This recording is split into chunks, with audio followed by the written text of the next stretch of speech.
webinar on the WebEx, Cisco WebEx, and most of the people have joined the program today. So once again, this is my duty that I should have to introduce you with the today's topics.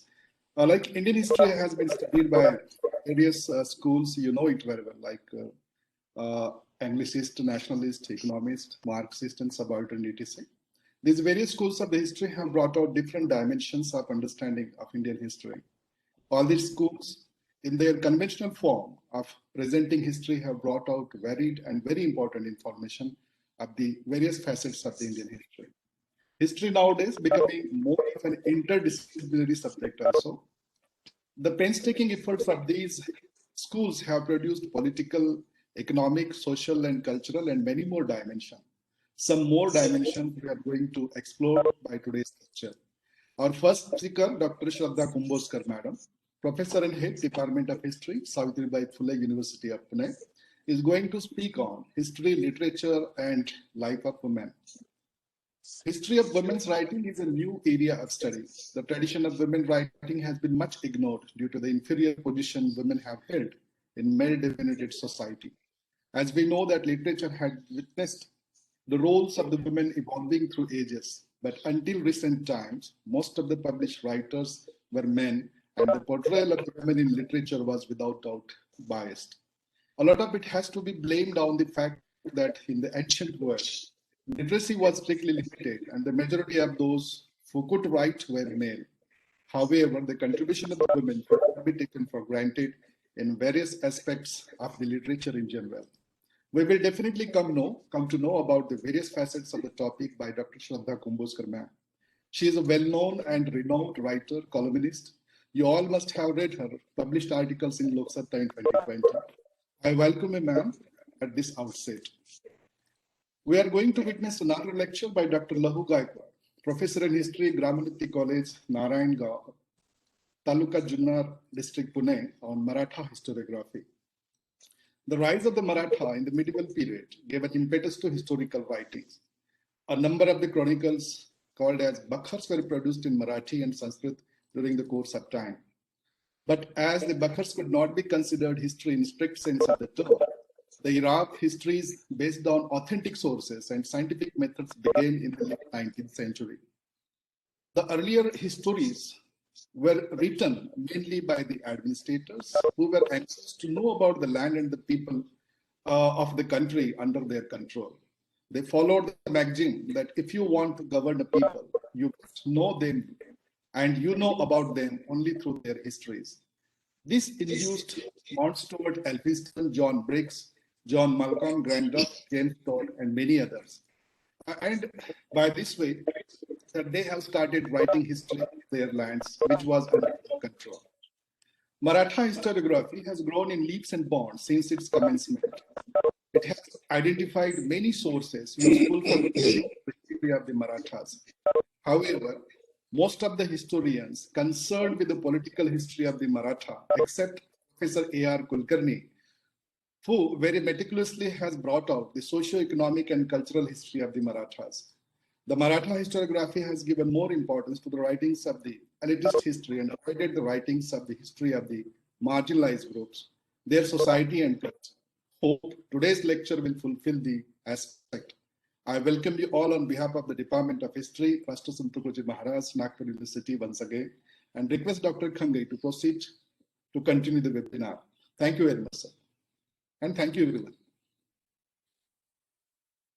Thank you, sir. And today's first speaker is Professor Kumboskar ma'am, who is Professor and Head of the Department of History, Savitribai Phule Pune University, and also Director of the Center for Asian Studies at Pune. Ma'am's expertise is quite varied and ranges from Vedic studies to 19th century Maharashtra, intellectual history and historiography. Ma'am has completed 5 research projects and she has 4 ongoing research projects. Some of them are done or underway in collaboration with the faculties from Japan and USA. Ma'am has published 3 books, numerous research papers, and delivered various invited lectures. And today's topic that ma'am is going to speak is history, literature, and life of women. So welcome, ma'am, and now it is over to you, please. Thank you, sir. mandatory question. Can you hear me and can you see me? Yeah. Yes. And can you see the presentation as well? Yes, we can. Yeah, please carry on. Thank you so much for inviting me over for this national webinar, which is dealing with various trends in historiography. And I should write at the outset, probably beg your pardon for not speaking about any specific trend in historiography as such, but we were discussing the possibilities of the topic, and Professor Meshram suggested that why don't you maybe bring together the readings that you've been doing in the field of literature and the history and historiography that you've been thinking of. So I thought, okay, let me bring these two together and then say something about a topic which, as rightly pointed out, has been a topic that's not been dealt with as much as we would have liked it to be dealt with. That is the life of women. Ma'am has also requested me to speak in Marathi, as primarily the audience is going to be of Marathi speakers. It's always a pleasure to speak in one's mother tongue. So switching over to Marathi. आपल्या सगळ्यांना नमस्कार. राष्ट्रसंत तुकडोजी महाराज, नागपूर विद्यापीठ. इथे आज मला पहिल्यांदाच खरं म्हणजे आपल्या विद्यापीठामध्ये आणि आपल्या डिपार्टमेंटमध्ये बोलण्याची संधी मिळते. सगळे गोरेटी सर, खानगाई सर आणि मेश्राम मॅडम, आदिलक्ष्मी कोंडरा होती, ती तर मैत्रीणच होती. सगळ्यांशी वैयक्तिक मैत्री होती, परंतु या निमित्ताने आपल्या सगळ्यांशी बोलण्याची आणि आपल्या सहकाऱ्यांशी बोलण्याची, संवाद साधण्याची संधी दिल्याबद्दल मी कृतज्ञता व्यक्त करते. इतिहास, साहित्य आणि स्त्रियांचं जगणं या विषयावरती बोलावं असं आमचं मेश्राम मॅडमचं आणि माझं बोलणं झालं, कारण की मला स्त्रीवाद ज्याला म्हणतात रूढ पद्धतीने, त्याची खरं म्हणजे सैद्धांतिक मांडणी करणं, याच्यासाठी जितका रिगरस अभ्यास लागतो तेवढा खरोखरच माझा त्या अंगाने झालेला नाही. परंतु साहित्य, लिटरेचरचा अभ्यास वेगवेगळ्या कारणांनी केल्यामुळे मला असं वाटलं की या संदर्भामध्ये काही एक म्हणणं मी मांडू शकेन. अर्थातच ही स्त्रीवादी म्हणतात अशी मांडणी निश्चितपणे नाहीये, कारण त्याला लागणारी गंभीर सैद्धांतिक बैठक ही माझ्याकडे नसल्याचं मी सुरुवातीलाच कबूल करते. परंतु तरी या माझ्या पद्धतीशास्त्रीय आणि सैद्धांतिक मर्यादा मान्य करूनही असं म्हणता येईल की काही प्रमाणामध्ये वेगवेगळ्या कालखंडांमधलं साहित्य, वाङ्मय ज्याला आपण म्हणतो लिटरेचर, याचा अभ्यास केल्यामुळे कधी कधी आपल्याला असं दिसतं की अरे इथे ह्या मुलीबद्दल, ह्या बाईबद्दल, या स्त्री व्यक्तिरेखेबद्दल काहीतरी वेगळंच वाटतं बरं का. म्हणजे जी एक रूढ पद्धतीने स्त्रीचं चित्रण मगाशी सरांनी जसं उल्लेख केला तसं की ती सुंदर असेल किंवा ती दुष्ट असेल, एका रंगामध्ये, एका साच्यामध्ये मुशीमधून ओतल्यासारखं जे चित्रण स्त्रियांचं केलं जातं, त्याला छेद देणाऱ्या अशा ज्या काही स्त्रिया, बायका मला वाचनामध्ये जाणवल्या, त्यांच्याबद्दल बोलावं असं मला वाटलं, म्हणून हा प्रयत्न तुमच्या समोर मांडते. माझा प्रयत्न असा राहील की ऋग्वेद म्हणजे इसवी सनाच्या पूर्वी साधारणतः दुसरं सहस्रक, तेव्हापासून ते साधारणतः 1960-80च्या दशकापर्यंत साहित्यामध्ये स्त्रियांचं चित्रण कसं केलं गेलं. स्त्रियांची कथनही आहेत असं अजिबात नाही. पुरुषांनी केलेली स्त्रियांबद्दलची कथनं आहेत, स्त्रियांनी केलेली परिस्थितीबद्दलची कथनं आहेत, स्त्रियांनी स्वतःबद्दल काही म्हटलेलं आहे. म्हणजे केंद्रस्थानी नेहमी स्त्रीच असेल असं नाही, पण आपण विचार करताना हे साहित्य स्त्रीबद्दल आणि तिच्या बघण्याच्या दृष्टिकोनाबद्दल काही वेगळं सांगू पाहतंय का, असा प्रश्न मनामध्ये ठेवला तर कदाचित इतिहासाच्या अभ्यासकांना आणि एकूणच सामाजिक शास्त्राच्या अभ्यासकांना त्याचा काही उपयोग होईल असं वाटलं, म्हणून काही उदाहरणं घेऊन चर्चा सुरू करते. सुरुवातीला हा एक फोटो मुद्दाम दाखवला, अर्थात पुढच्या प्रेझेंटेशन मध्ये फोटो किंवा चित्र भाषेचा वापर फारच नाहीच आहे, परंतु सुरुवातीला मला असं वाटलं की इथे एक स्त्रीच्या समाजामध्ये घडणाऱ्या घडामोडींच्या जे तिचं भाग घेणं असतं, जे सामील होणं असतं, तिच्या सामीलकीचं एक सुंदर चित्र ह्या फोटोमधनं दिसतंय असं मला वाटलं, म्हणून मुद्दाम हा फोटो सुरुवातीला दाखवला. 1942च्या आंदोलनामध्ये मुंबईमध्ये जो मोठा मोर्चा निघालेला होता, त्या मोर्चामध्ये सहभागी जे कार्यकर्ते होते विविध, त्या कार्यकर्त्यांना अर्थातच तत्कालीन वासाहतिक सत्ता इंग्रज सरकारच्या पाशवी बळाचा वापर त्यांच्यावरती केला गेला, लाठीमार झाला, अश्रुधुराई प्रयोग झाला त्यांच्यावरती. याच्यानंतर हे सगळे जखमी कार्यकर्ते आपापल्या कार्यालयांमध्ये, कदाचित पक्षाचं असेल काँग्रेस सारख्या किंवा समाजवादी पक्षाच्या किंवा कम्युनिस्टही असू शकेल, सांगता येत नाही, पण आपापल्या सुरक्षित अशा जागेवरती आल्यानंतरचा त्यांचा हा फोटो आहे की कोणी तिथे स्त्री पुरुष किंवा असे भेद मला त्यांच्यामध्ये दिसत नाहीत. एक दुःख आहे आणि एक लढण्याची उमेद त्यांच्यामध्ये मला दिसते. आणि तिथे ते एक दिलाने किंवा काय म्हणूयात आपण की तिथं ते आपल्या स्त्रीत्वाचा किंवा पुरुषत्वाचा विचार न करता की अरे मी पुरुष आहे मग मी कसं काय विवळणार किंवा मग मी कसं काय माझं दुःख दर्शवणार किंवा अरे मी स्त्री आहे आणि मी अबला नारीसारखंच असलं पाहिजे, असा कुठलाही जो पारंपरिक स्त्री आणि पुरुषांकडनं असणाऱ्या अपेक्षांचा डोलारा आहे तो बाजूला ठेवून केवळ कार्यकर्ते म्हणून हे लोक इथे समोर दिसतात. आणि ते मला महत्वाचं वाटलं, म्हणून स्त्रियांचं जगणं याबद्दल काही बोलताना सुरुवातीलाच हा फोटो ठेवला. मागे मागे जात मी कालदृष्ट्या या स्लाइड्सची रचना केलेली आहे आणि मागे मागे जात मग अशी म्हटल्याप्रमाणे आपण जर का इसवी सन पूर्व दुसऱ्या सहस्रकामध्ये म्हणजे अराउंड 1900 ते 1500 BC ही जर ऋग्वेदाचा रचना काळ मानला तर त्या काळामध्ये आपल्याला ज्या संस्कृत भाषेमध्ये आणि नंतर ऋग्वेद या नावाने ज्यांचं संकलन केलं गेलं अशा अनेक कविता आपल्याला दिसतात ज्यांना सूक्त असं म्हटलं जातं. आणि ह्या सूक्तांमध्ये अर्थातच तत्कालीन समाजाचं खूपच काय म्हणूयात आपण हृदय असं चित्रण केलेलं दिसतं. ह्यात अर्थात विविध सूक्तांमध्ये स्त्रियांचं चित्रण आहे, त्या बोलतात अनेकदा किंवा सूक्तांच्या रचयिता सुद्धा स्त्रिया आहेत. स्त्री देवतांना उद्देशूनही ऋग्वेदामध्ये सूक्त रचलेली आपल्याला दिसतात.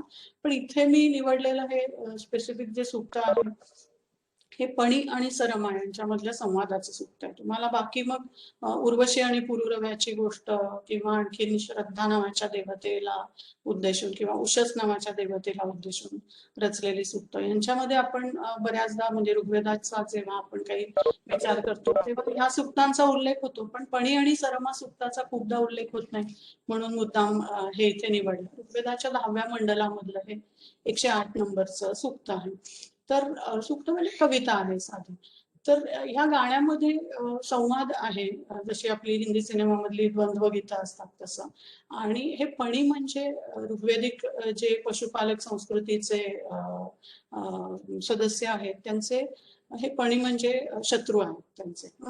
पणी हे शत्रू आहेत आणि सरमा ही या बृहस्पती आहे, इंद्र आहे, या अंगिरस आहे, या सगळ्या लोकांनी सरमेला त्यांची दूत म्हणून, मेसेंजर म्हणून,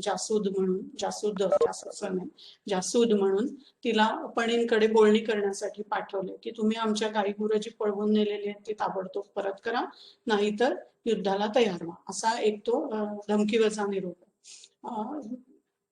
महत्वाची गोष्ट अशी की ही एक अत्यंत काय म्हणूया राजकीय दृष्ट्या चार्ज्ड अशी कामगिरी आहे की जिथे कडक राहायला पाहिजे आणि जिथे कुठल्याही स्वरूपामध्ये मऊपणा मार्दव दाखवून चालणार नाही. आणि अशी कामगिरी करण्यासाठी अशा कामगिरीवरती ह्या इंद्र असेल, बृहस्पती असेल, या मंडळींनी कुणाला पाठवले तर सरमा नावाच्या त्यांच्या दूतीला, देवदूती असा तिचा उल्लेख आहे, तर त्या दूतीला म्हणजे मेसेंजरला त्यांनी पाठवलेला आहे. संवाद कसा आहे त्यांचा, हे पणी लोक त्या सरमेला म्हणतात अगं तू इथं आलीस तरी कशी, आमचं इतक्या नदीच्या, रसा नावाच्या नदीच्या लांब पलीकडे आमचं गाव आहे, म्हणजे गाव नव्हे खरं तर आमची वस्ती आहे, आणि तू आलीसच कशी इथे. आणि नंतर ती म्हणते की मी आले, मला इंद्राणी आणि बृहस्पती वगैरेंनी पाठवलेलं आहे आणि ताबडतोब गायी परत करा. तेव्हाचा संवाद आहे. तर पणी तिला एका अर्थाने धमकी देतात, तिला म्हणतात की आमची शस्त्र धारदार आहेत बरं का, ती म्हणते असू देत, तुम्ही शस्त्रधारदार वगैरे सांगितलं तरी जे तुम्ही बोलताय त्याला तुमच्या मागे सेना याचं काही वजन नाहीये तुमच्या मागे. असैन्यावहा पणयो वचांसी, तुमच्या बोलण्याला काही हे नाहीये, ते फॉर्टिफिकेशन नाहीये, त्याला मागं बळ नाहीये सैन्याचं. आणि आमचा बृहस्पती काय तुम्हाला दयाबिया दाखवणार नाही, तेव्हा ताबडतोब आमच्या गाई तुम्ही परत करा.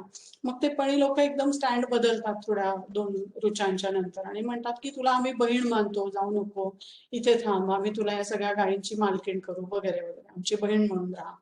तर ती शर्मा एकदम मॅटर ऑफ फॅक्टली थंडपणाने म्हणते की भाऊ बिऊ बहीण बिण मला काय माहित नाही, तुम्ही ताबडतोब ह्या गायी इथे परत करा, नाहीतर तुम्हाला बरोबर बृहस्पती आणि इंद्र इंगा दाखवल्याशिवाय राहणार नाही.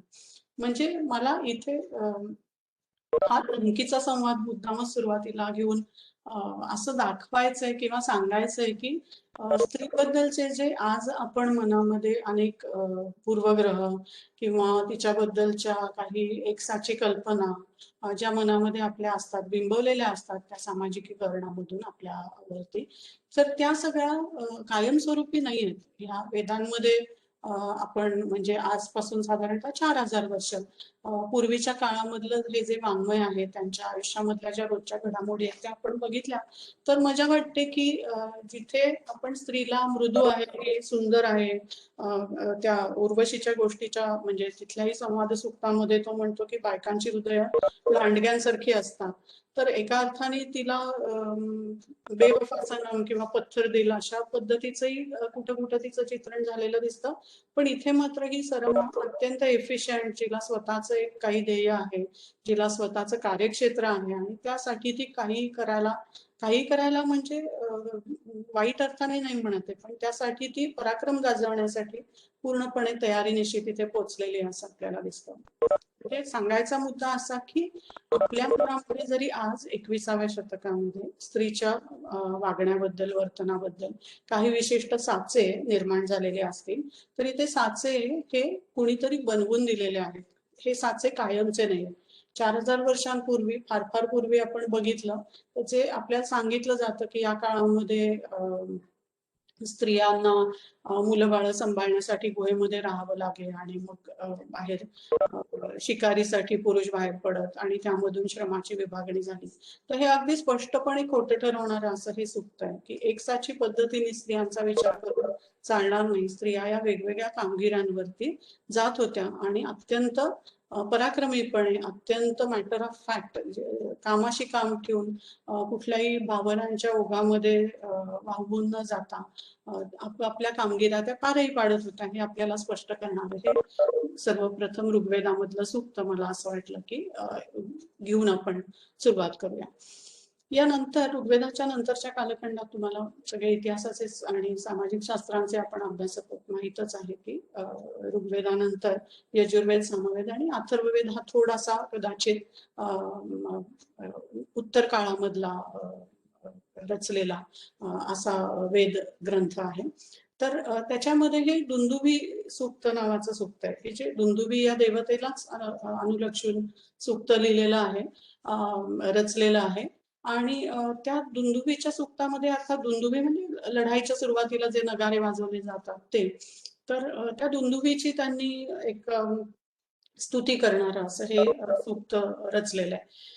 मला इथे हे म्हणजे हे स्पेसिफिक मी त्या सूक्तामधली 5व्या त्याच्या कांडामधली 20वी सूक्तातली ऋचा हा श्लोक का घेतला तर इथे मला स्त्रियांबद्दलचा एक आज ज्याच्यापर्यंत म्हणजे ज्या ॲटिट्यूडची, ज्या दृष्टिकोनाची पाळंमुळं आजपर्यंत आपल्याला पोचलेली दिसतात असा एक दृष्टिकोन इथे उभरताना दिसतोय की लढाई कुणाही मध्ये होऊ देत, शिक्षा ही स्त्रियांना झाली पाहिजे.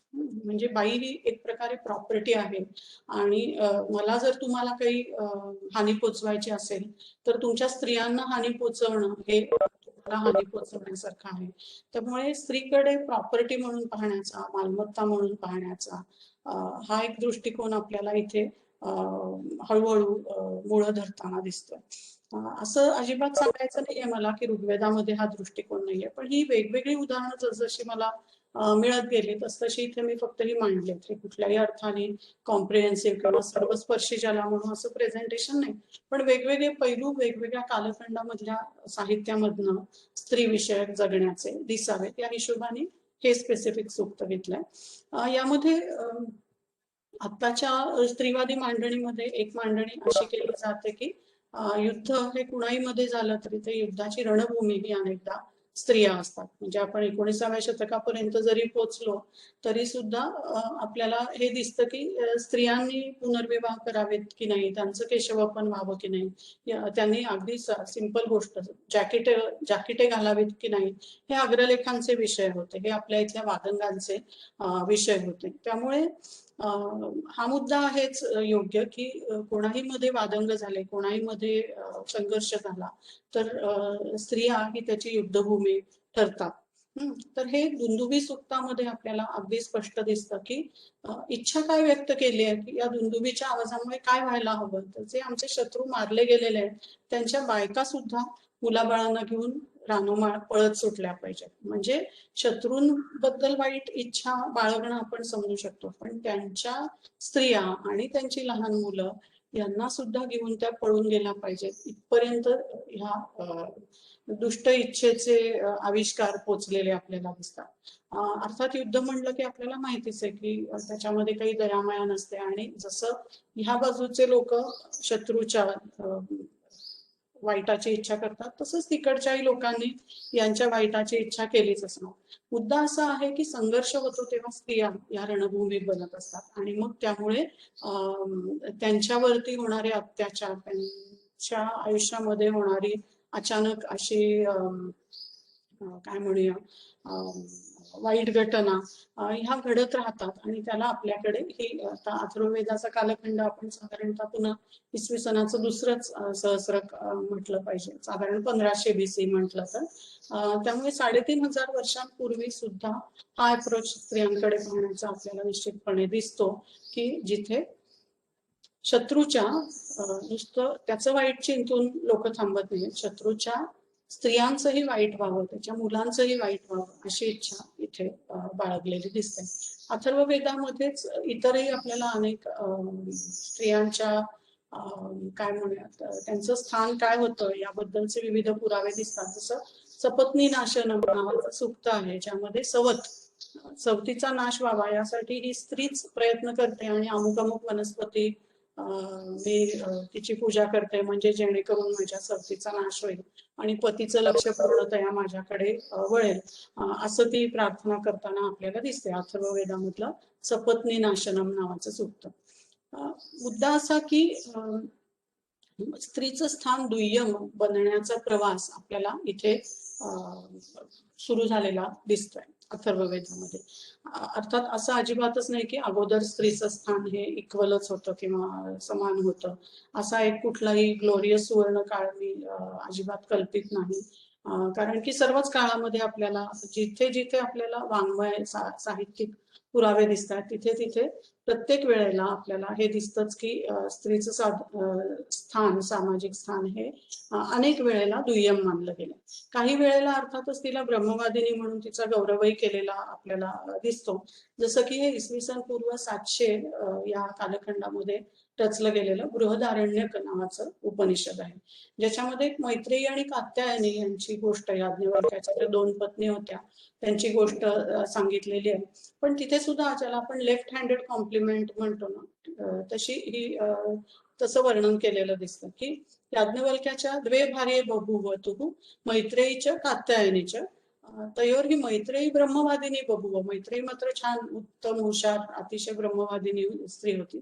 स्त्री प्रज्ञैव तर्हि कात्यायनी, कात्यायनीला मात्र बायकांना असते तेवढीच बुद्धी होती. म्हणजे थोडक्यात कात्यायनीला काही विशेष आउटस्टँडिंग तिच्यामध्ये कुठलंही स्किल नव्हतं असं त्यांना सांगायचंय. आता आउटस्टँडिंग स्किल नसणं हा एक भाग, पण स्त्री प्रज्ञा हा असा एक तुच्छतादर्शक शब्द वापरणं. कुणी असं नाही म्हणत की पुरुष प्रज्ञा असते एखाद्या पुरुषाला. स्त्री प्रज्ञा ह्या शब्दामध्येच अनुस्यूत असलेला तुच्छतावादी भाव हा इथला मला नोंद घेण्यासारखा वाटतो. तसं पुढे त्या म्हणजे हा एक कुणी म्हणू शकतं की तुम्ही ठराविकच पुरावे निवडताय आणि मग त्याच्यामधनं तुम्ही असं सांगताय की स्त्रियांचं स्थान दुय्यम होतं. तर असं नाही, अनेक ठिकाणी आपल्याला तसे पुरावे दिसतात. आणि माझ्या सांगण्याचा उद्देश हा सगळं काही वाईटच होतं असं अजिबातच नाहीये. दुसऱ्याही बाजूचे पुरावे पुढे येतीलच. मुद्दा असा की विविध अंगाने स्त्रीचं चित्रण हे कसं आपल्याला होताना दिसतं आणि स्त्रिया स्वतःहून काही बोलतायत का आणि बोलत असतील तर काय बोलतायत याचा एक ऐतिहासिक दृष्टीमधनं आढावा घेणं हा मुख्य मुद्दा आहे. ह्याच उपनिषदामध्ये याज्ञवल्क्यांची एक स्पर्धा असते की जास्तीत जास्त दक्षिणा कोण मिळवेल, वाद ज्याला म्हणतो ना आपण, वादचर्चा, तशी एके ठिकाणी स्पर्धा असते आणि त्या स्पर्धेमध्ये याज्ञवल्क्यांना अनेक जण चॅलेंज करतात, आव्हान देतात की नाही तुमच्यापेक्षा मला जास्त माहिती आहे, त्यामुळे हे अमुक अमुक इतक्या गायींचं जे बक्षीस आहे ते आम्हाला मिळालं पाहिजे. मग याज्ञवल्क्य त्यांना त्या वादामध्ये हरवतात. अशी ती गोष्ट त्या उपनिषदामध्ये सांगितली. त्याच्यात इतर अनेक लोक झाल्यानंतर गार्गी ही इतरांच्या बरोबरीने याज्ञवल्क्यांना आव्हान देते. ती इतके प्रश्न विचारते की पुढे याज्ञवल्क्य तिला म्हणतात, मा अतिप्राक्षी गार्गी माते मूर्धा व्यपप्तत अनति प्रश्नां वै दैवतां अतिपृच्छसी गार्गे मा अतिप्राक्षी. जास्त बडबड करू नकोस, जास्त प्रश्न विचारू नकोस. ज्या देवता अनति प्रश्न असतात, ज्या देवतांबद्दल जास्ती प्रश्न विचारले नाही पाहिजेत, अशांबद्दल तू उगाचच्या उगाच फार प्रश्न विचारतेस, तेव्हा प्रश्न विचारू नकोस. मुद्दा असा की याज्ञवल्क्य हे असे जोशामध्ये त्या उपनिषदांचं भाषांतर archive.org वरती सहज तुम्हाला उपलब्ध आहे. इंग्लिशमध्येही आहे आणि मराठी आहे का मला आठवत नाही, इंग्लिशमध्ये निश्चित आहे. तर मुद्दा असा की याज्ञवल्क्य हे सर्वच त्यांचे जे स्पर्धक आहेत, उद्दालक, आरुणी, श्वेतकेतू वगैरे बरेच लोक आहेत, कोण ते सगळे त्यांना जेव्हा चॅलेंज देतात, आव्हान देतात, तेव्हा त्यांना याज्ञवल्क्यांनी हरवले. तसंच गार्गीलाही हरवले. त्यामुळे इथे आपण असं म्हणू शकतो की काही नाही, समानता आहे बघा, जसं इतरांना आव्हान दिलं तसं गार्गीला आव्हान देता आलं आणि ती त्याच्यामध्ये हरली. सो त्यामुळे याज्ञवल्क्य ती स्पर्धा जिंकले. पण हे इतकं सिंपल नसून इथे याज्ञवल्क्य गार्गीचं शिवाय अपमानही करताना दिसतात. म्हणजे त्या उपनिषदाची जी कथा आहे ती मी काळजीपूर्वक पाहिली. म्हणजे एकट्या गार्गीशीच ते असं बोलतायत की इतरांशी पण असंच बोलतायत. कधी कधी आपण ह्याच्या जोशमध्ये, स्पर्धेच्या जोशामध्ये प्रतिस्पर्ध्याला उद्देशून अशी भाषा वापरू शकतो. तर माझ्या असं लक्षात आलं की इतर जे पुरुष आव्हानवीर आहेत, याज्ञवल्क्यांना आव्हान देणारे, त्यांच्या बाबतीत ते अशी भाषा वापरत नाहीये. आणि गार्गीला मात्र ते म्हणतात की तुझं डोकं खाली पडेल, म्हणजे थोडक्यात जास्ती विचारलंस तर डोकं तुझं उडवलं जाईल, अशा स्वरूपाची तिला एक धमकी म्हणूयात देईपर्यंत ते तिला आव्हान देताना आपल्याला दिसतात, आव्हानाला प्रत्युत्तर देताना आपल्याला दिसतात.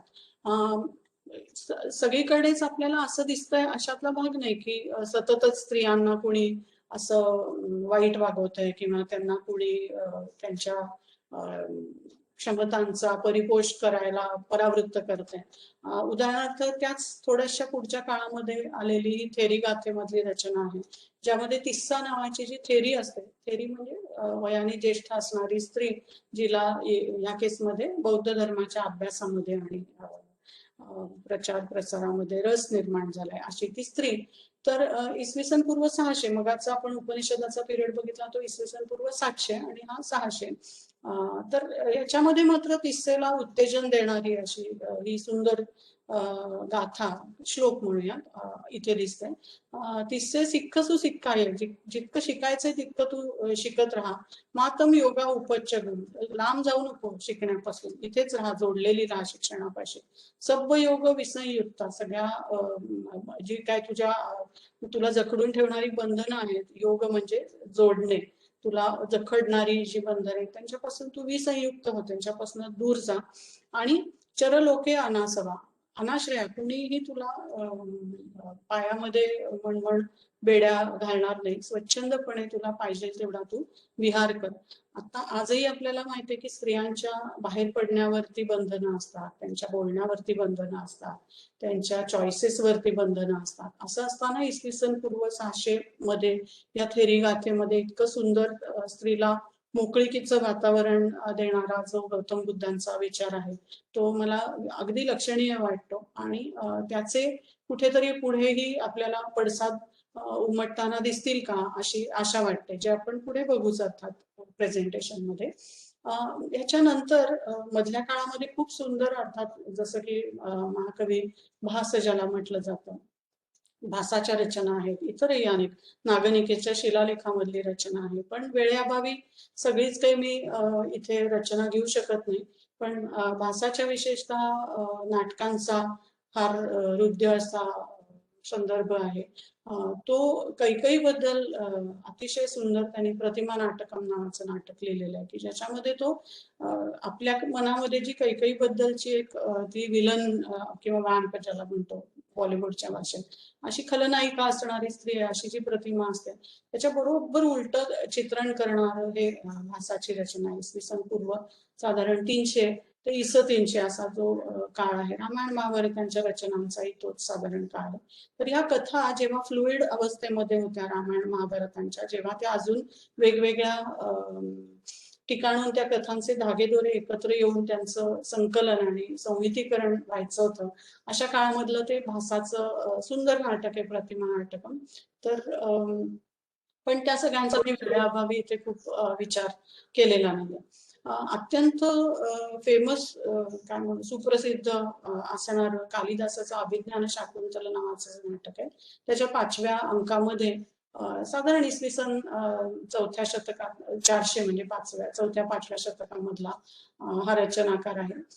त्याच्यामधला हा मला स्पेसिफिक श्लोक फार महत्वाचा वाटतो. सिच्युएशन अशी आहे की ती शकुंतला माहेरून कण्व ऋषी तिला पाठवून देतात की आता ही मुलगी तर प्रेग्नंट आहे आणि नवरा तर काही तिला न्यायला येत नाही. आश्रमामध्ये त्यांचा गांधर्व विवाह झाला आणि राजा त्याच्या नगरीला निघून गेला. थोड्या दिवसानंतर म्हणाला की मी नंतर तुला आणायला पाठवतो लोक, आणि अजूनही आणायला कोणी पाठवेना.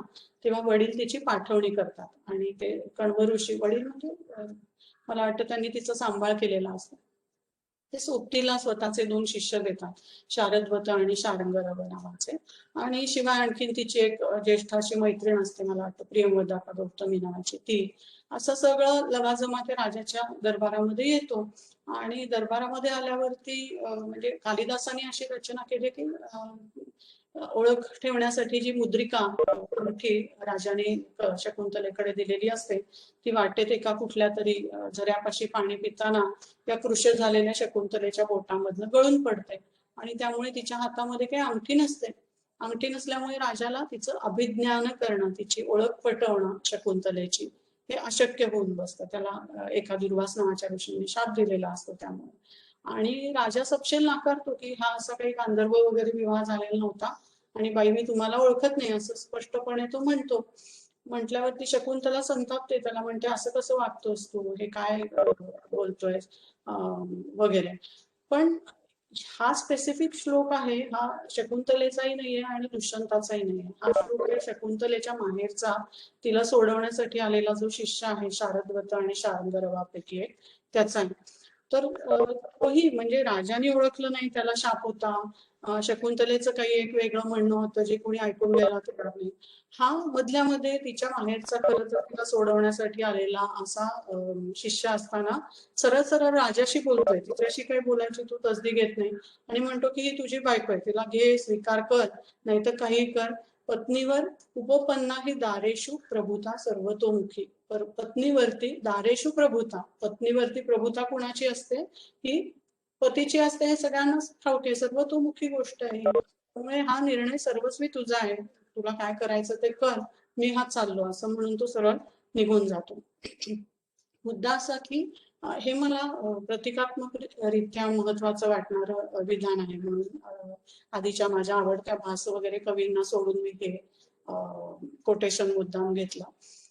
मुद्दा असा की स्त्रीचं भवितव्य ठरवण्याची जेव्हा काही वेळ येते, तिच्याबद्दल काही निर्णय घेण्याची जेव्हा वेळ येते, तेव्हा अनेकदा असं होतं की तिला व्हॉइस राहत नाही, तिला बोलण्याची काही कोणी तिला बळ राहत नाही, असं अनेकदा आपल्याला निदान या साहित्यामध्ये दिसतं. आज अर्थात आपण 21व्या शतकात जगतोय, 4थ्या शतकापासून बरीच प्रगती आपण केली असं आपल्याला म्हणायला काही हरकत नाही. पण तरी अजून अशा अनेक घटना, मी काही कुठल्याही स्पेसिफिक घटनेची नावं सुद्धा घेण्याची गरज नाही, पण आपल्या मनामध्ये उमटतच असतील की या सिच्युएशन मध्ये झालं होतं असं, की खरं तर तो प्रश्न त्या स्त्रीचा होता, पण तिच्या वतीने तिची बाजू घेऊन बोलणारे वेगळेच लोक होते. तर ते स्त्रियांबद्दलचे निर्णय घेण्याची सुद्धा शक्यता आणि क्षमता किंवा मुभा, मोकळीक ही स्त्रियांना अनेकदा मिळत नाही, याचं हे आपल्याला उदाहरणे असं म्हणता येईल. यानंतर खरं म्हणजे मला मध्ययुगीन काळामधली काही साहित्यामधली उदाहरणं घ्यायला आवडलं असतं, पण माझा त्या विषयाचा खरोखरच अभ्यास नाही, मी पुन्हा एकदा कबूल करता येते, त्यामुळे मी खूप त्या काळामधली उदाहरणं घेणार नाही, कारण की त्याच्याबद्दल तितकं मला मनामध्ये विचार करून बोलता येणार नाही. परंतु तरी सुद्धा 2 उदाहरणं मला इथे सांगावीशी वाटतात, आणि त्यातलं एक पहिलं म्हणजे उभय भारती नावाची जी स्त्री होती, मंडन मिश्रांची पत्नी असं सांगितलं जातं.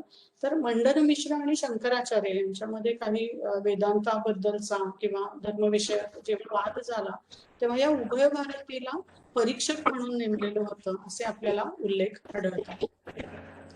सांगायचं कारण असं की अनेकदा आपल्याला असं सांगितलं जातं की मध्ययुगामध्ये स्त्रियांची सामाजिक स्थान हे ढासळलं, आणि त्यांच्या सामाजिक स्थानाला काय म्हणूया, त्यांना हे जे प्रोटेक्ट करणं आहे, त्यांना जी आपण संरक्षित ठेवलं पाहिजे, ह्या सगळ्या गोष्टी मध्ययुगात सुरू झाल्या. तर ते तितकंसं खरं नाहीये, याचं आपल्याला इथे 2 स्पेसिफिक उदाहरणं देऊन मला सांगायचं की उभय भारती आणि मंडन मिश्रा हे पती पत्नी असताना मंडन मिश्र शंकराचार्य जेव्हा वादंग त्यांना काही धर्मचर्चा करायची, तेव्हा तिला 8व्या शतकामध्ये परीक्षक म्हणून नेमलेलं आपल्याला दिसतंय. अर्थातच जेव्हा तटस्थपणे परीक्षक म्हणून कोणाला आपण नेमतो, तेव्हा तो व्यक्ती त्या विषयामधला तज्ञ आहे हे गृहीत धरलेलं असतं.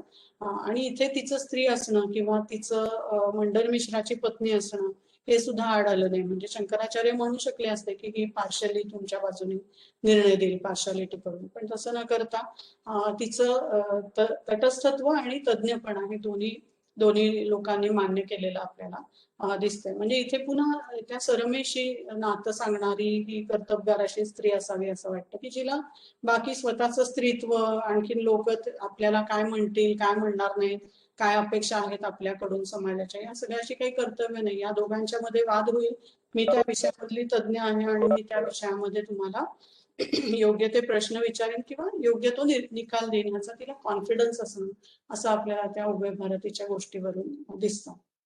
दुसरं उदाहरण मला घ्यावंसं वाटलं म्हणजे हुमायून नामा नावाचा ग्रंथ लिहिणारी लेखिका गुलबदन बेगम, ही अकबराची मला वाटतं आत्या किंवा आत्या आजी होती सम्राट अकबराची, आणि त्यांनी केलेल्या विनंतीवरून हिने 17व्या शतकामध्ये हे सुंदर असं पुस्तक लिहिलेलं दिसतं, हुमायून नामा नावाचं, ज्यामध्ये अर्थातच हुमायूनच्या आयुष्याची आणि थोडी त्याच्या अगोदरची आणि नंतरची गोष्ट आलेली आहे. मुद्दा असा पुन्हा एकदा की ही पण म्हणजे राजघराण्यामधली राजस्त्री जिला म्हणतात अशी आहे, आणि मुघलांच्या अत्यंत श्रीमंत अशा खानदानामध्ये तिचा जन्म आणि सगळं आयुष्य गेलेलं आहे. पण तरी अर्थातच तिला या आठवणी लिहिण्यापासून आणि काही एक कथन इतिहासाबद्दलचं किंवा गतकाळाबद्दलचं म्हणून, अगदी इतिहास मोठा शब्द झाला तरी ते करण्यापासून तिला ना तिचं स्त्रीत्व, ना तिचा धर्म, ना तिचे सामाजिक स्थान, हे लोक काय म्हणतील, हे काही आड आलेलं आपल्याला दिसत नाही. आणि अकबराने तिला रिक्वेस्ट केली आणि तिने छानपैकी हुमायून नामाची गोष्ट लिहून काढलेली आपल्याला दिसते. म्हणजे मध्ययुगामध्ये स्त्रियांचं स्थान हे दुय्यम झालेलं होतं. त्यांना काही विशेष क्षमतांचा विकास करण्यापासून विशेष परावृत्त केलं गेलं असं काही मला तरी वाटत नाही. तुम्ही म्हणाल की हे 2च पुराव्यांच्या आधाराने तुम्ही कसं असं म्हणताय. मुद्दा असा आहे की ह्याच काळात अशा गोष्टी घडतायत असं नाही. त्याचे प्राचीनही पुरावे दिसतात, अर्वाचीनही पुरावे दिसतात, आणि मध्ययुगीन पुरावे तर निश्चितपणे दिसतात. पण स्पेसिफिकली ह्याच काळामध्ये बायकांना दुय्यम स्थान देण्याची सुरुवात झाली असं मला वाटत नाही. सर्व काळामध्ये हा सत्ता संघर्ष स्त्री आणि पुरुषांमधला किंवा स्त्रीत्वाचा आणि मर्दानगीचा, सो कॉल्ड मर्दानगीचा आणि सो कॉल्ड स्त्रीत्वाचा संघर्ष हा सर्व काळांमध्ये असल्याचं आपल्याला दिसतं, असं माझं मत आहे. थोडस मधल्या काळामध्ये आणखीन एक सांगायचं राहिलं होतं म्हणजे महदंबा, महदाईसा आपल्या मराठीच्या पुस्तकामध्ये बऱ्याचदा पहिले धडे असतात त्या महानुभाव वाङ्मयामधले, साहित्यामधले. तर महिम भट असतील, केशवदास असतील, तर तसंही महदंबा किंवा महदाईसा नावाची स्त्री ही अतिशय व्युत्पन्न स्त्री म्हणून या महानुभाव वाङ्मयामध्ये आपल्याला भेटते. आणि तिने केलेल्या रचना, धवळे नावाच्या, महदंबेचे धवळे अशा या रचना तिने केलेल्या तत्कालीन अर्थात प्रसिद्ध असणार. आज दुर्दैवाने तिच्या रचना म्हणाव्या अशा काही आपल्याला सापडत नाहीत, परंतु महानुभाव वाङ्मयामध्ये हिचा उल्लेख कसा आढळतो तर स्वतः स्वामी चक्रधर असं म्हणताना दिसतात की ही महदाईसा कशी आहे, म्हातारी चर्चक, म्हातारी विसासक, एक निरंतर काहीतरी पुसतची असे, सतत वाद घालणारी, सतत प्रश्न विचारणारी, सतत चर्चा करणारी अशी ही म्हातारी म्हणजे ज्येष्ठ स्त्री अशा अर्थाने अशी ही महदंबा आहे असं स्वामी म्हणतात, चक्रधर स्वामी म्हणताना आपल्याला दिसतं. इथे पुन्हा आपण कदाचित त्या सतत प्रश्न विचारणाऱ्या गार्गीपाशी हिचं काही नातं आहे का असं पाहू शकतो की जिने प्रश्न विचारले असता तिला माते मूर्धा व्यपप्तत अशी धमकी दिली गेली. आणि इथे मात्र चक्रधर स्वामी असं म्हणतात की ही येथं निरंतर काहीतरी पुसतची असेल. त्यांना कौतुक वाटतंय की ही स्त्री आहे, अत्यंत विचक्षण अशी आहे, सतत प्रश्न विचारणारी आहे आणि त्यांना त्याचा अर्थात आनंद वाटतोय की ती चर्चा करते, ती प्रश्न विचारते, याचं त्यांना कौतुक वाटतंय.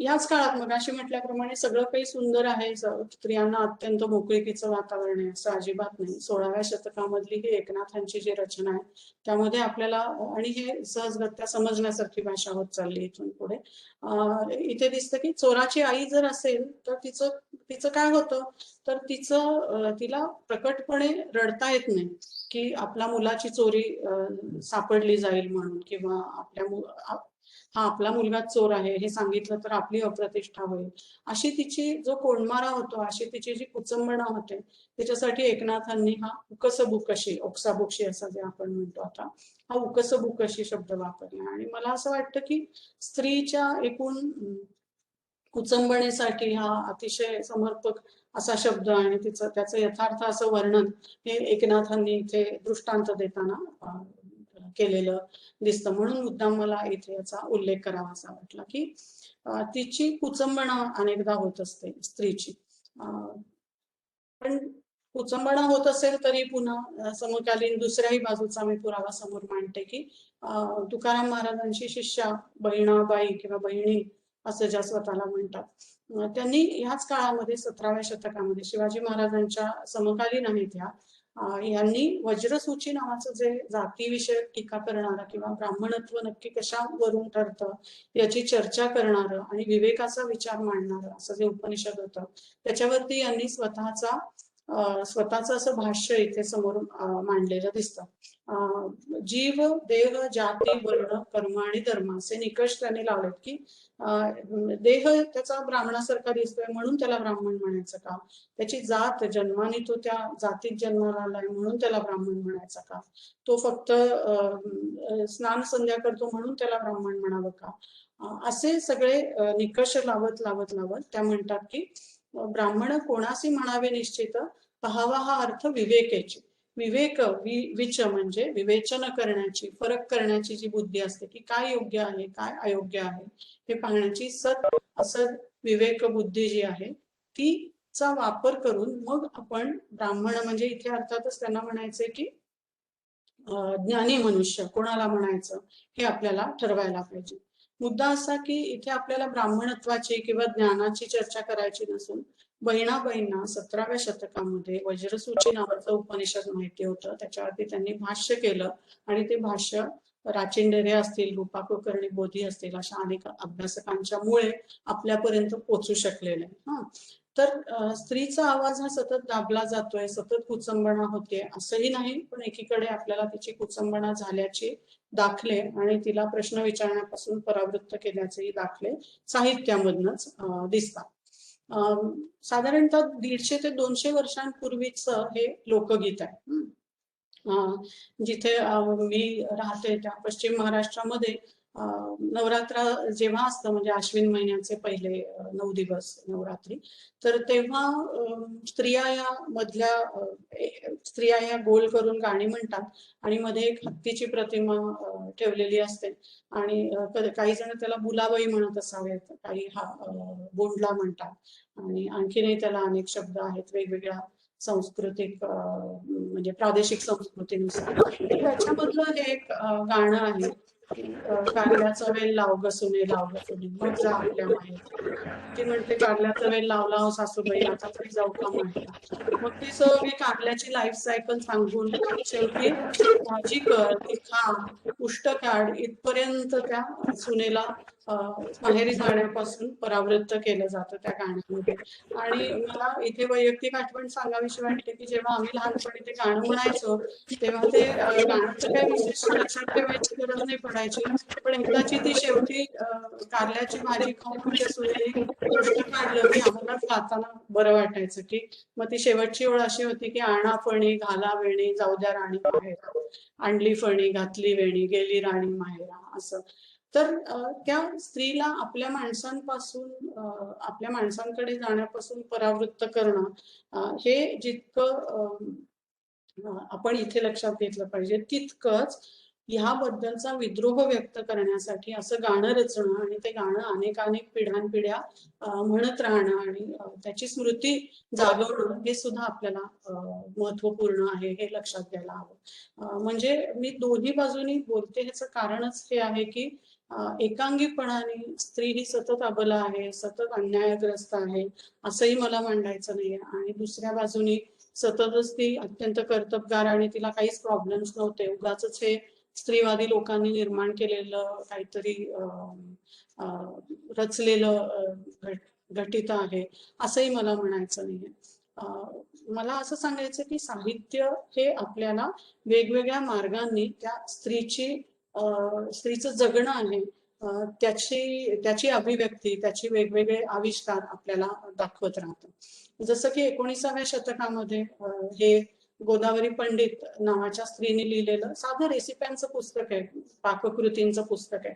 त्या पुस्तकामध्ये काय भात कसा करायचा, आमटी कशी करायची, इत्यादी पदार्थ, आणखीन कशाचा मसाले भात कसा करायचा, पुरणपोळी कशी करायची वगैरे.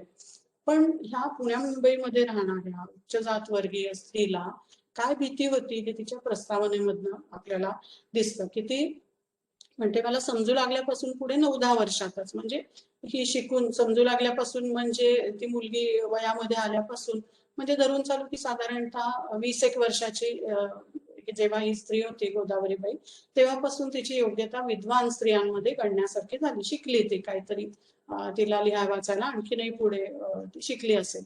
पण लोकापवादामुळे लोक आपल्याबद्दल वाईट बोलतील या भीतीमुळे मी आपलं शिक्षण झाकून ठेवण्याचा यत्न करत असते. तिला शिक्षण आहे, आता आपण आनंदाने मिरवतो, नावाच्या मागे डॉ लागलं की आपल्याला छान वाटतं, पण ह्या स्त्रीला 1893 साली, म्हणजे जेमतेम 100-125 वर्षांपूर्वीची गोष्ट आहे, हिला आपलं शिक्षण लपवून ठेवावं असं वाटत असेल, कारण शेजारी पाजारी नावे ठेवतील हे भय. पण शेवटी गोष्ट फार दिवस झाकून न राहता समजली आणि मग लोकचर्चा सुरू झाली. म्हणजे रामायणामध्ये सुद्धा, म्हणजे रघुवंशामध्ये सुद्धा तो राम काय म्हणतो की लोकापवादो बलवान मतो मे. लोकापवाद असणं हे अत्यंत बलवान गोष्ट आहे आणि त्याला मी घाबरतो म्हणजे वाईट अर्थाने नव्हे, पण मला माझ्याबद्दल कुणी अपकीर्ती माझी व्हायला नको, कारण यशोधना नावी यशोगरी असं तो राम सांगतो. पण तिथे या स्त्रीला तिचा सकृत दर्शनी काही गुन्हा नसताना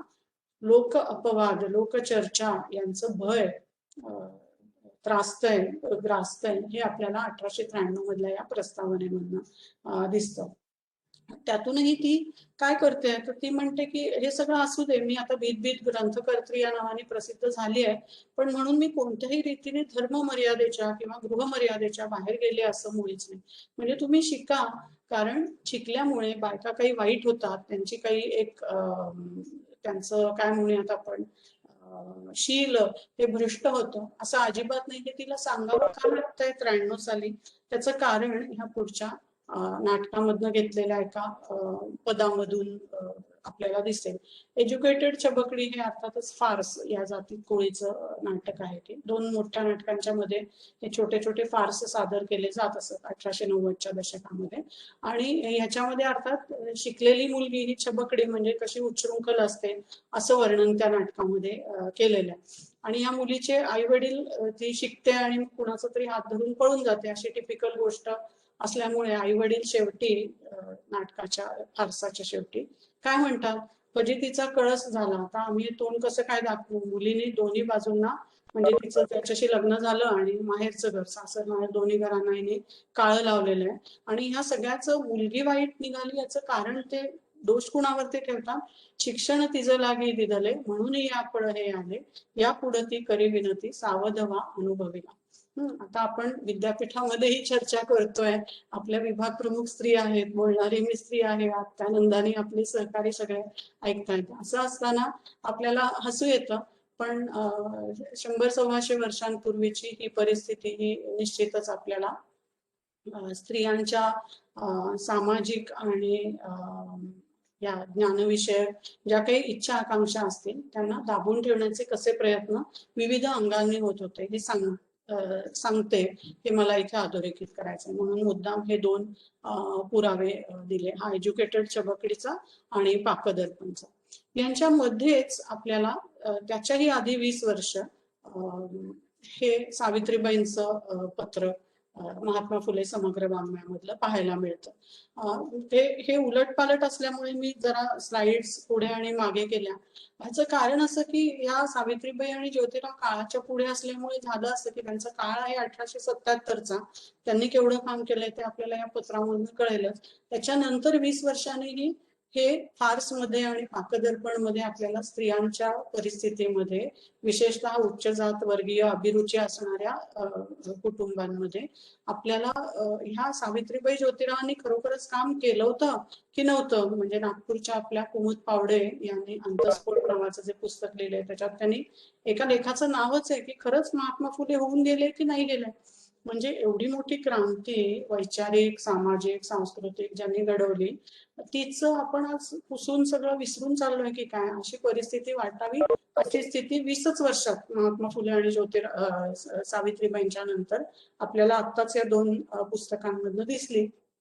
पण तरी यांनी काय स्वरूपाचं काम केलं होतं आणि ते किती अभूतपूर्व अश्रुतपूर्व कधीच पूर्वी ऐकलं नाही असं होतं हे लक्षात यावं यासाठी हे मुद्दाम पत्र इथे दाखवते. सावित्रीबाईंनी ज्योतिरावांना 1877 साली जेव्हा मोठा दुष्काळ पडलेला होता आणि दख्खनचे दंगे कटफोडीचं बंड हे सगळं झालेलं होतं, पुणे आणि परिसरामध्ये ह्या दुष्काळ भयंकर पडलेला होता त्याचं त्या वर्णन करतात. लोक देशांतर करून आपापलं गाव टाकून निघून गेलेले आहेत असं वर्तमान आहे. आता मुळात ह्या पतीला पत्र का लिहित आहेत सावित्रीबाई, तर ह्या राहत आहेत त्या कुठे राहत आहेत, इथे ओतूर जुन्नरला. लहू सरांच्या पुढचं लेक्चर आहेच आपल्याला. तर ओतूर भागामध्ये ह्या भाऊकोंडाजी म्हणजे डुंबरे नावाचे कुटुंबीय होते सत्यशोधक, त्यांच्या घरी सावित्रीबाई राहत आहेत. ज्योतिराव फुले पुण्यामध्ये राहत आहेत, मोस्ट लाईकली त्यांचं सत्यशोधक समाज असेल किंवा इतर काही कामं त्यांची चाललेली असणार आहेत. आणि पत्र लिहून इकडची परिस्थिती त्या कळवतात. नुसती परिस्थितीच कळवतात असं नाही तर कोण कोण त्यांना मदत करणारी लोक आहेत त्यांचाही उल्लेख त्या इथे करतात की आणि सत्यशोधकांनी काय केलंय तर अन्नधान्य पुरवण्यास्तव धीर देण्यास्तव दुष्काळ निवार कमिट्या स्थापल्या.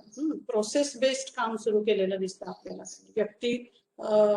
व्यक्तींवरती अवलंबून नाही की एखादा मनुष्य म्हणेल की चला माझ्या नावाने आता तुम्ही ज्योतिराव फुले किंवा सावित्रीबाई फुलेंच्या नावाने इथे संस्था काढा आणि अन्नदान सुरू करा.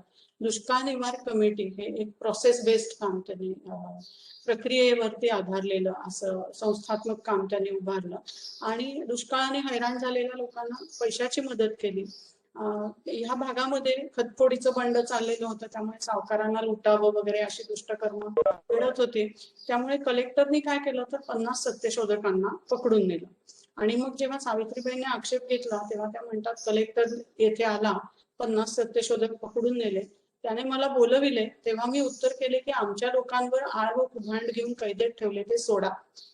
आजही आपल्याला कलेक्टर ग्रेडच्या माणसाशी बोलताना मनामध्ये एका अर्थाने दडपण येतं की बापरे, या माणसाशी आपण कसं बोलायचं. पण सावित्रीबाईंच्या मनामध्ये असणारा आत्मविश्वास असल्यामुळेच मोस्ट लाईकली त्या सहजगत्या कलेक्टरला सांगतात की त्यांना कैदेत ठेवलंय, कुभांड घेतलेलं आहे, ते सोडा. मग पुढे म्हणतात की कलेक्टर न्यायी आले, तो गोऱ्या फौजदारास रागे धरून बोलला की पाटील का दरोडे घालतात, त्यांना सोडून दे. कळवळून त्यांनी आपल्या केंद्रात ज्वारीच्या 4 गाड्या पाठवल्या आहेत.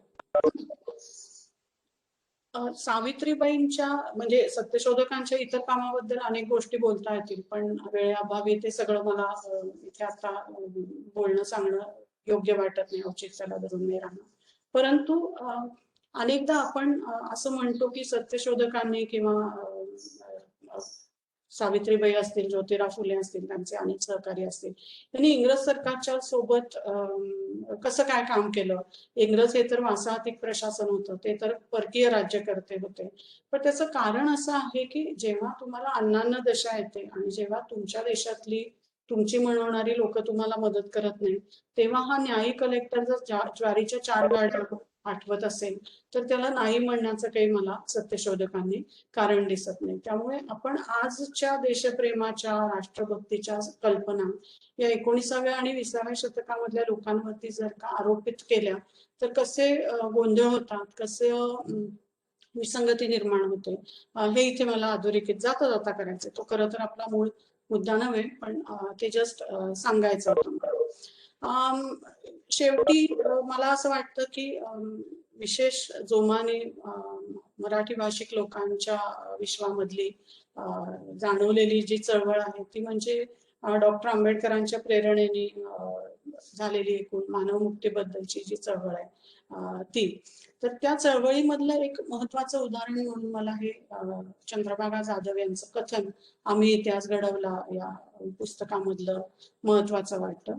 पुन्हा एकदा मीनाक्षी मून नागपूरच्याच आहेत आणि त्यांनी आणि उर्मिला पवारांनी मिळून हे अत्यंत महत्वाचं असं चळवळीचं डॉक्युमेंटेशन, नोंदणी करणारं पुस्तक त्यांनी लिहिलेलं आहे. आणि त्याच्यामध्ये हा आपल्याला सुंदर उतारा मिळतो की या राजापूर म्हणजे कोकणामध्ये असणाऱ्या स्त्रीला मनामध्ये बळ आलं, बाबासाहेब आंबेडकर की जय असं ओरडत ओरडत त्या सगळ्या बायका एकत्र आल्या आणि त्यांनी राजापूरची गंगा म्हणजे दर 12 वर्षांनी तिथे झरा पाण्याचा काय म्हणूया सुरू होतो आणि मग पुन्हा आटतो थोड्या दिवसांनी. तो पिरियडिक हे आहे, जरा ठराविक काळाने व्हायला लागणार जरा.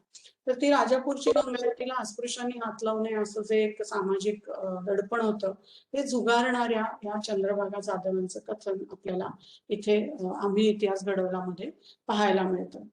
मुद्दा असा की स्त्री ही तिच्या क्षमतांचा परिपोष करण्यासाठी समर्थ असते.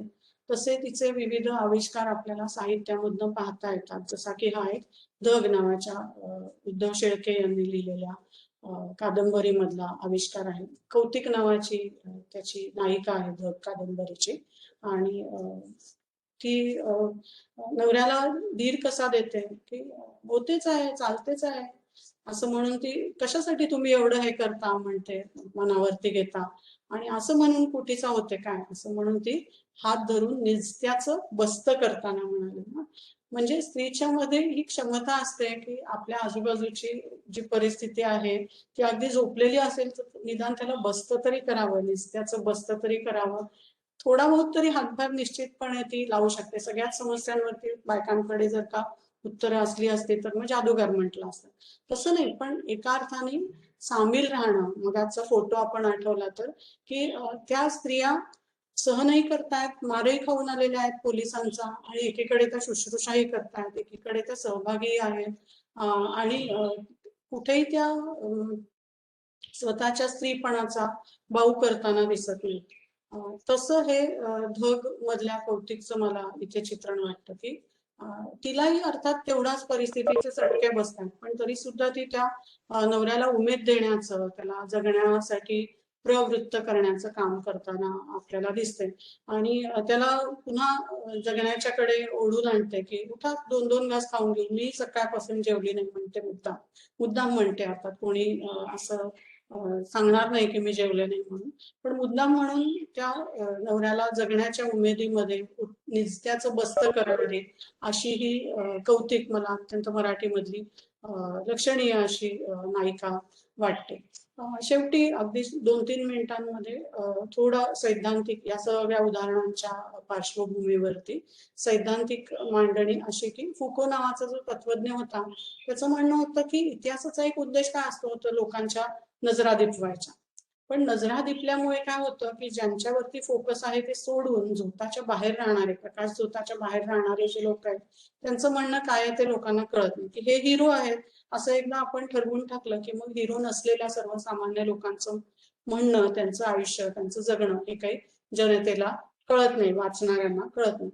अशा वेळेला आपण काय केलं पाहिजे, इतिहास लेखकांची जबाबदारी काय होते, तर काउंटर हिस्ट्री लिहू शकतो आपण. काउंटरच केलं पाहिजे असंही नाही. मिशेल फुकोने तेव्हाच्या दशकामध्ये लिहिलेला हा शब्द आहे. आपण चक्क आपला एक स्वतःचं वेगळं कथन किमान आपण मांडू शकतो की आमच्याकडे असा डोळे दिपवणारा काही भूतकाळ नसेल, पण तरी सुद्धा आम्ही आमची कहाणी, आमचा इतिहास सांगतोय हे जगापर्यंत कुठेतरी जर का मांडलं तर बायकांचं जे जगणं आहे ते नोंदवण्याची गरज आहे का, असा आपल्याला प्रश्न पडणार नाही. डेफिनेटली ते नोंदवण्याची गरज आहेच, पण भांडण मांडून नव्हे. बाई माणसांचा इतिहास असा जर आपण त्याच्याकडे पाहण्याचा दृष्टिकोन ठेवला तर बाई माणूस गडी माणूस, मराठीत फार सुंदर शब्द आहे. गडी माणसांचा जसा आतापर्यंत इतिहास लिहिला गेला तसा बाई माणसांचा इतिहास लिहिला जाईल आणि एकूण माणसांच्या इतिहासामध्ये भर पडेल. आणि ती जर भर पाडायची असेल तर साहित्य, लिटरेचर हे महत्वाचं साधन आहे असं मला वाटतं. हा जर आपण इतिहास समजून घेतला तर फायदा काय, तर काही विशेष खूप मोठं काही आकाशाला आपले हात पोचणार नाही, पण आज जे आपण आहोत ते कसे होत गेलो, कसे घडत गेलो हे आपल्याला समजेल इतपत माझी या साहित्यावरती आधारलेल्या इतिहासाकडून अपेक्षा. इथे मी थांबते. आपल्या सगळ्यांना धन्यवाद. आणि काही प्रश्न किंवा काही चर्चा, कमेंट्स जरी असतील तरी सरांच्या परवानगीने मे बी 2-3 मिनिट आपल्याला बोलता आलं तर आनंद वाटतो. Thank you. Thank you so much, ma'am. It was so mesmerizing that I had to constantly remind myself that I am a moderator and I have to speak after you. And I'm sure many of us have got a lot of food for thought by your narrative. You have taken a really a kind of bird's eye view from ancient time, Vedic time to the modern period. How the patriarchal narrative has tried to create a stereotype of the woman, tried to suppress the woman, but there are also challenges to it. After all, you know, the life, we cannot just paint it as a black and white. There are a lot of complexities, there are a lot of gray areas. And you have brought it in a very nice manner. You have presented it in a very nice manner. And another point that you made is that how the woman's body is being treated like a battleground to prove the masculinity of man. And that really reminds me of the episode of Mahabharata, Draupadi's episode. She was attempt was made to strip her naked in order to insult the Pandavas. The Kauravas wanted to prove that they are more masculine and they wanted to insult. But what about Draupadi? Her body has become a kind of battleground. And I think the same kind of primitive instinct does condition our behavior. Even during the Second World War, when Germany invaded Russia, there was a lot of atrocities on the Russian women. And when the Red Army strike back, they invaded Germany. They just paid back in the same coin. And in this battle of the man, woman really suffers. So you brought out these very important dimensions of history and how the resources like literature can be used to understand the voices of women. To say it in a lighter way, men are too conceited to acknowledge the contribution of women, and women are too modest to assert it. But I think that the things should change for better. Now we should go for a bit of Q&A. There are certain questions. Just a minute. I'll read it out, ma'am. हा sir, इथे दिसतोय मला प्रश्न. विशाल काटकरांचा प्रश्न आहे की कोकण किनारपट्टीच्या प्रदेशामधनं काही आपल्याला ऐतिहासिक साधनं मिळतात का पोस्ट इंडिपेंडंट स्वातंत्र्योत्तर काळामधली 20व्या शतकामधली. तर हे पुस्तक जे आहे ना विशाल, आम्ही इतिहास घडवला, याच्यामध्ये कोकणामधल्या स्त्रियांची डेफिनेटली आपल्याला कथनं आहेत. जसं मी आता हे चंद्रभागा जाधवांचं उदाहरण दिलं, पण हे केवळ एक उदाहरण झालं. अशी इतरही आता माझ्या क्विकली डोळ्यासमोर येणारं, मला लेखिकेचं नाव नाही आठवत आहे, पण पुस्तकाचं नाव इंग्रजीमधलं असं आहे की मेन इन मुंबई आणि विमेन ॲट होम, म्हणजे बायका ज्या घरी राहतात कोकणामधल्या आणि पुरुष मंडळी सगळे मुंबईला कामाला जातात, त्यांचा अर्थशास्त्रीय दृष्टिकोनामधनं केलेला सुंदर अभ्यास येतो. थोड्या कदाचित माझा ईमेल आयडी या पीपीटी मध्ये होता सुरुवातीला आणि ते मी खानगाई सरांशी शेअरही केलेलं आहे. तर ईमेल वरती पाठवलं तर मी जरूर त्या पुस्तकाचे डिटेल्स तुम्हाला पाठवेन. पण पुस्तकाचं नाव साधारणतः हेच होतं की मेन इन बॉम्बे आणि विमेन ॲट होम, असं, इफ आय रिमेंबर करेक्टली. पण इतरही अनेक अर्थात 20व्या शतकामधले, म्हणजे उर्मिला पवारांचं आत्मकथन आहे, कोकणामधल्या दलित स्त्रीचं एक जीवन कसं असतं आणि त्याच्यामधले होत गेलेले नंतरचे बदलही अर्थात आपल्याला त्यामध्ये दिसतात. पण ही आता मला अगदी ऑफ हँड चटकन दिसणारी कथनं आहेत. किंवा माधव कोंडविलकरांचं मुक्काम पोस्ट देवाचे गोठणे नावाचं हे आत्मकथन आहे. नंतर हमीद दलवाईंची इंधन नावाची कादंबरी आहे, जिच्यामध्ये पुन्हा एकदा म्हणजे इतिहासकार म्हणून सांगायचं की जरी ती कादंबरी असेल आणि त्याच्यामधली स्पेसिफिक त्या नावाची व्यक्तिरेखा ऐतिहासिक घडून गेलेली नसेल, पण जो एक सामाजिक त्यांनी माहोल निर्माण केलेला आहे तो निश्चितच ऐतिहासिक सत्यावरती आधारलेला आहे. त्यामुळे आत्मकथन असो, कादंबरी असो, साहित्याचे इतर प्रकार असो, जसं आम्ही इतिहास घडवला सारखं पुस्तक म्हणजे, निश्चितपणे 20व्या शतकामधल्या स्त्रियांच्या जगण्याचं चित्रण करणारे अनेक आपल्याला वाङ्मयीन उद्गार सापडू शकतात. नंतर एक प्रश्न आहे की कोकण कोस्टल रिजन, हा 2000 Satara Solapur region for contributing to history of 20th century, विशालचाच पुढचा प्रश्न आहे. तर सातारा आणि सोलापूर मला आता चटकन डोळ्यासमोर येत नाहीये, पण कोकणामधली मी आता ही नावं सांगितली, अशीच आणखीन सातारा सोलापूर भागामधल्या स्त्रियांच्या कथनांची उदाहरणं आपल्याला निश्चित मिळतील, पण पटकन आता मला बोलताना आठवत नाहीये. खानगाई सरांचा प्रश्न आहे की as you gave example of Theri Gatha, was the Buddhist tradition more liberal to women in comparison to the Brahmanica? I will say it was more Viveki. It was more based on the rational. Pardon me? Rational. Rationality, yes, rationality. विवेकनिष्ठ अशी ही विचारसरणी असल्यामुळे, म्हणजे गौतम बुद्धांचं म्हणणं तेच होतं की तुम्ही माझ्यावर सुद्धा बुद्धांचा शब्द आहे म्हणून काही विश्वास ठेवा अशातला भाग नाही. तुम्ही विवेकी विचार करा आणि जर तुम्हाला पटलं तर ते तुम्ही मान्य करा. किंवा त्यांचा थेरींना संघामध्ये प्रवेश देण्याबद्दलचा जो निर्णय नंतर त्यांनी बदललेला आपल्याला दिसतो. सुरुवातीला त्यांनाही कदाचित असं वाटलं असेल की नाही, स्त्रिया असल्यामुळे कदाचित हे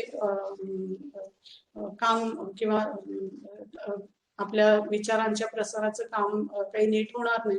पण जेव्हा त्यांना पटवून दिलं गेलं, जेव्हा त्यांच्याशी वाद घालून त्यांचं मतपरिवर्तन झालं, तेव्हा त्यांनी डेफिनेटली आपला निर्णय बदलून स्त्रियांना संघामध्ये प्रवेश दिलेला आपल्याला दिसतो. त्यामुळे येस, डेफिनेटली ही लिबरल ट्रेडिशन आहे आणि ती विवेकनिष्ठ आहे, मला त्यामुळे जास्ती महत्वाचं वाटतं. I feel that more than liberalism, the rationality part of it is more important. Thank you, Sagan. Right. Thank you. Mr. Ma'am, want to say something?